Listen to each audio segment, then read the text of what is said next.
Brexit. Are the public going to be punished? Brexit can be confusing. There are many views and issues that Brexit encompasses.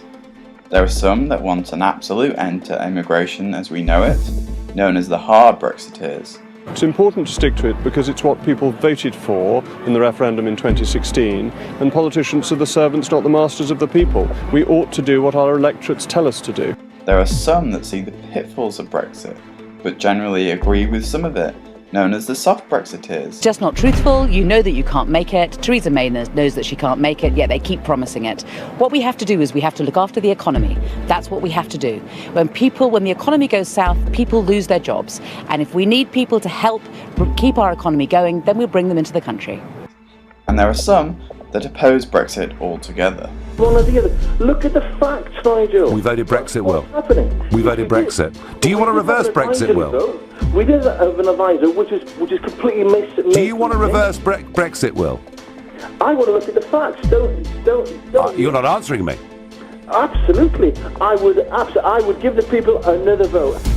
But given we've had the debate, the referendum, the election, and started negotiations on the matter, what direction are we heading in, and which of these people will be most pleased at the end of it? Whatever your opinion, there is a common thread in all that everyone thinks about Brexit: scepticism. Hard Brexiteers are sceptical that the EU and the wider establishment in general will be compliant with our wishes and needs as a nation, while those who are more against Brexit are sceptical of the idea of Brexit in itself, not on its achievability, but on its economic benefit to the UK. Meanwhile, the Europeans are suspicious of the UK because the negotiations threaten the Union of Europe. Either way, there is an acceptance everywhere that something will fail. Brexiteers want it to be the EU, Remainers want it to be Brexit, and the EU wants it to be the UK. So can an equilibrium be found where all sides are taken into account? Well, let's take the Irish border as an example. The government is proposing no physical infrastructure at the Irish border. If you voted Leave because you wanted to stop the immigration of terrorists, as well as potential drugs, weapons, and threats to our livestock, then you might be disappointed with this example. But the EU and Ireland, who don't want to see a repeat of the Troubles, would be pleased with the government's acknowledgement of the border as a sensitive issue. An open border also pleases soft Brexiteers, who see the economic cost to businesses who trade across the border. But then again, a UK-born terrorist or drugs dealer could just as easily get into the EU through this proposed border. They either have condemned it as fantasy politics, and they're likely to condemn everything the government does to get another election and to get power. That's not to mention the EU's refusal to negotiate this issue until a divorce settlement has been made. Another example is the government's promising to allow EU tourists to come over without a visa, but they will need a visa to work or study. Again, this is disappointing if you wanted to stop or slow down immigration. It opens the question up as to how it's going to be policed, so people don't cheat the system. Like the castles all over this country, Brexit pulls up the drawbridge. But we need the income of people and goods from somewhere, and so compromise has to be made. Compromise can mean disappointment for some, success for others, but could the real losers be the public? To answer this question, we have to go back to the referendum, which was entirely political. To appease UKIP, to deliver the will of the people, or to win the election.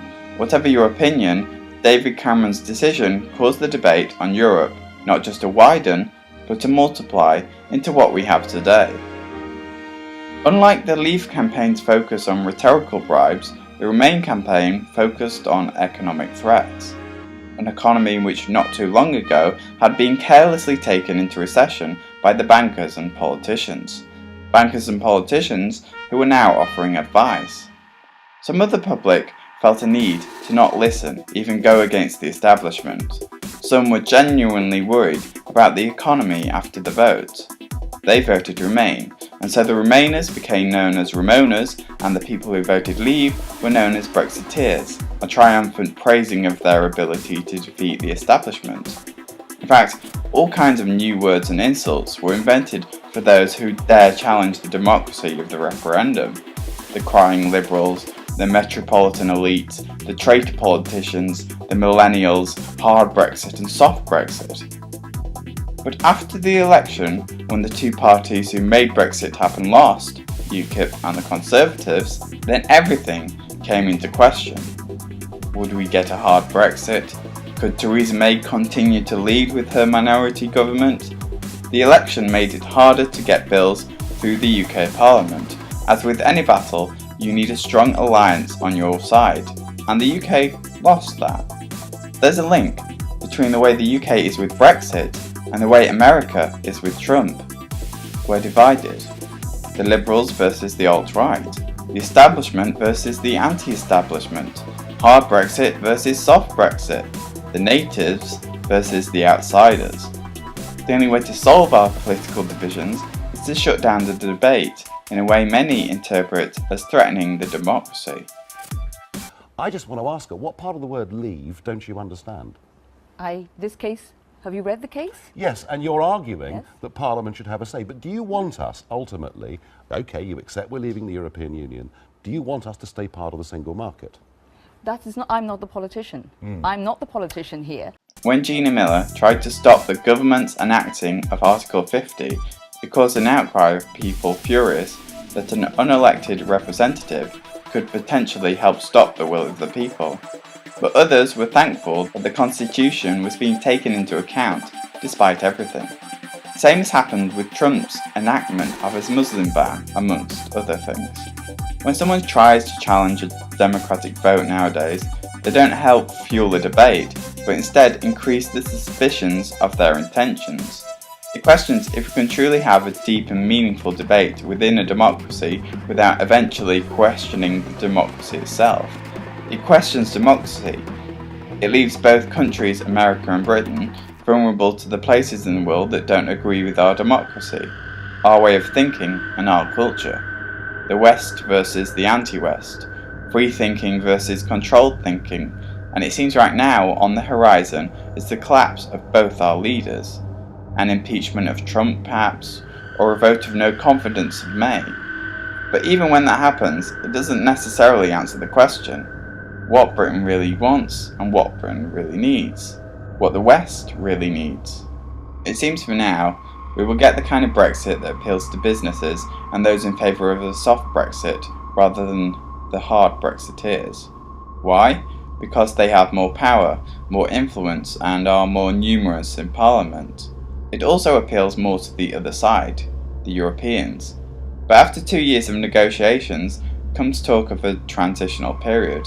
After that, what will be the main impact of Brexit? A sceptic would either say nothing or economic and world decline for Britain. But even if that does happen, there is one winner, one change that will be clear when the dust settles. That the establishment and the public do not work for each other. When they win, we lose. When we win, they lose. So maybe out of the darkness, the traditional media, the papers and the BBC, who have been fueling the uncertainty, will lose out to social media. Maybe the politicians who have not been listening to their constituents will eventually lose out to those that do. In an ideal world, the future is run by our democracy, and by us. But the cycle of lies and disappointment seems never ending for this country. In the end, once the anger settles, the appetite for calm, unity and an end to the news as we know it will be on the table. If the economy is the tea that brews over time, the media is the sugar to add flavour and bring out the taste, the politicians are the milk that expires, then the public are the spoons to stir the pot. Naturally, the tea isn't to everyone's taste and goes cold eventually. And that's exactly what Brexit will be. Not to everyone's taste, and it will seem less desirable eventually. The point in the public in any democracy isn't to win, but be punished. It's the blood, sweat, and tears that make the country. If you like this documentary, join in the debate below and subscribe.